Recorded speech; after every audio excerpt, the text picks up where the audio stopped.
Hi hello welcome back to my channel. ఇది night dinner vlog అండి. నేను 2 రోజులు అవుతుంది వ్లాగ్ అనేది షూట్ చేయలేదు, కొద్దిగా హెల్త్ బాగాలేకపోవడం వల్ల. నేను ఈరోజు డిన్నర్లోకి ఎగ్ ఫ్రై అనేది చేస్తున్నానండి. నా స్టైల్లో ఏ విధంగా చేస్తానో చూడండి. మా ఇంట్లో 3 ఎగ్సే ఉన్నాయండి. ఆ 3 ఎగ్స్కు ఎలా చేస్తానో చూడండి. నేను ఆనియన్స్ అనేవి ఇక్కడ ఎక్కువగా కట్ చేసుకున్నానండి. ఎందుకంటే 3 ఎగ్స్ మాత్రమే ఉండడం వల్ల నేను ఎక్కువగా ఆనియన్స్ అనేవి కట్ చేసుకున్నాను. ఫస్ట్ మనము కడాయి పెట్టుకొని కడాయిలోకి నూనె వేసి నెక్స్ట్ జీలకర్ర ఆవాలు వేసి దానిలోనికి మనం కట్ చేసుకున్న ఆనియన్ను యాడ్ చేయాలండి. నెక్స్ట్ ఏమో మనము గుడ్లను ఉడకబెట్టుకున్నాం కదండి, ఆ గుడ్లను స్మాల్ పీసెస్గా కట్ చేసుకోవాలి. ఎందుకంటే 3 ఎగ్స్ మాత్రమే ఉన్నాయి, అందరికీ కావాలి కాబట్టి నేను స్మాల్ పీసెస్గా కట్ చేసుకున్నాను. సొనను పక్కన పెట్టుకున్నాను. నెక్స్ట్ ఏమో ఇక్కడ ఆనియన్లోకి బాగా వేగిన తర్వాత నేను దానిలోనికి పసుపును అనేది యాడ్ చేశానండి. ఈ పసుపును యాడ్ చేసిన తర్వాత నేను ఈ ఎగ్స్ను కూడా యాడ్ చేస్తానండి. నెక్స్ట్ ఏమో చపాతీ పిండి మార్నింగ్ కలిపి పెట్టినానండి, ఆ చపాతీలు ఇప్పుడు చేస్తానండి. నెక్స్ట్ ఏమో కొద్దిగా రైస్ ఉంది. నెక్స్ట్ మధ్యాహ్నానికి నేను రసం అనేది ప్రిపేర్ చేశానండి. ఇక్కడ చూడండి, సొన దానిలో మిక్స్ అయితే బాగుండదు కాబట్టి నేను సొనను పక్కనకి తీసేసి ఓన్లీ వైట్ను మాత్రమే ఈ విధంగా స్మాల్ పీసెస్గా కట్ చేస్తున్నానండి. నెక్స్ట్ ఏమో ఇక్కడ మసాలాలను వేస్తున్నాయి. ఏమేమి మసాలాలు అంటే ధనియాల పొడి, గరం మసాలా, నెక్స్ట్ కారం పొడి అండి. గుడ్లు ఉడకబెట్టినప్పుడే కొద్దిగా ఉప్పును యాడ్ చేశాను, ఇప్పుడు కూడా కొద్దిగా ఉప్పును యాడ్ చేయాలండి. ఈ విధంగా ఫ్రై చేసి నేను కొద్దిసేపు స్టవ్ మీదనే పెట్టానండి. నేను దీనిలోనికి టమోటాలు అటువంటివి ఏమీ యాడ్ చేయలేదండి.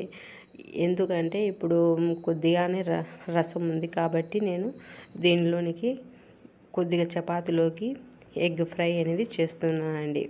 డైలీ ఒక ఎగ్ అన్న తినడానికి ప్రయత్నించండి ఫ్రెండ్స్, ఎందుకంటే ఇది ప్రోటీన్ ఫుడ్ కదా, అందుకు కాబట్టి మనం ఎగ్స్ కంపల్సరీగా తినాలండి. కొద్దిగా ఉప్పు తక్కువగా ఉండడం వల్ల నేను కొద్దిగా ఉప్పును కూడా యాడ్ చేస్తున్నానండి. మరి మీ ఇంట్లో డిన్నర్ స్పెషల్స్ ఏంటో కామెంట్ బాక్స్లో కామెంట్ చేయండి ఫ్రెండ్స్. మీకు ఎవరైనా మన ఛానల్లో కొత్తగా వచ్చినట్లయితే వాళ్ళు నా ఛానల్ని సబ్స్క్రైబ్ చేయండి, అలాగే ఒక లైక్ చేయండి friends. Please friends, support to my channel. చాలామంది వీడియోస్ చూస్తున్నారు కానీ సబ్స్క్రైబ్ చేయడం లేదు, అలాగే లైక్ చేయడం లేదు. చూడండి ఫ్రెండ్స్, ఈ విధంగా బాగా మసాలాన్ని వేగిన తర్వాత మనము స్టవ్ను ఆఫ్ చేయాలండి. కొద్దిగా చపాతీ పిండి మార్నింగ్ కలిపినది ఉందండి, ఆ చపాతీ పిండిని ఇప్పుడు చపాతీలు చేస్తానండి. Next egg fry, chapati, next కొద్దిగా రైస్ కూడా ఉందండి. మార్నింగ్ టిఫిన్లోకి నేను ఇడ్లీలు చేయాలని ఇడ్లీ పిండి కూడా తడిపేసి పెట్టానండి.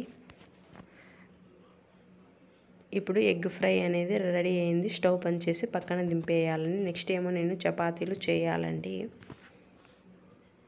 నెక్స్ట్ ఏమో ఈ సొనను కూడా నేను దీనిలోనికి యాడ్ చేస్తున్నాను. ఇంకా వంట అనేది కంప్లీట్ అయిపోయిందండి. మా ఆయనకి రోజు స్టడీ అవర్ ఉండడం వల్ల కొద్దిగా లేట్గా వస్తాడండి. అంతలోపల మా పిల్లలకు నేను డిన్నర్ అనేది చేపించేసేయాలండి. ఇక్కడ చూడండి, మా బాబు నేను కూడా మాట్లాడతాను అంటున్నాడు. మా బాబు మాట్లాడతాడంట చూడండి. ఇప్పుడే మా పిల్లలు ట్యూషన్కి వెళ్ళి వచ్చేసారు ఇంటికి. మా బాబు మీతో మాట్లాడతాడు చూడండి. ఒక్కసారి వినండి ఫ్రెండ్స్, మా బాబు మాటలు ఎలాగుంటాయో. బత్కర్, మా అమ్మ ఛానల్ సబ్స్క్రైబ్ చేయండి కదా. మా అమ్మ ఛానల్ సబ్స్క్రైబ్ చేయండి. ప్లీజ్ లైక్ చేయండి ఫ్రెండ్స్ కదా. ప్లీజ్ లైక్ చేయండి ఫ్రెండ్స్.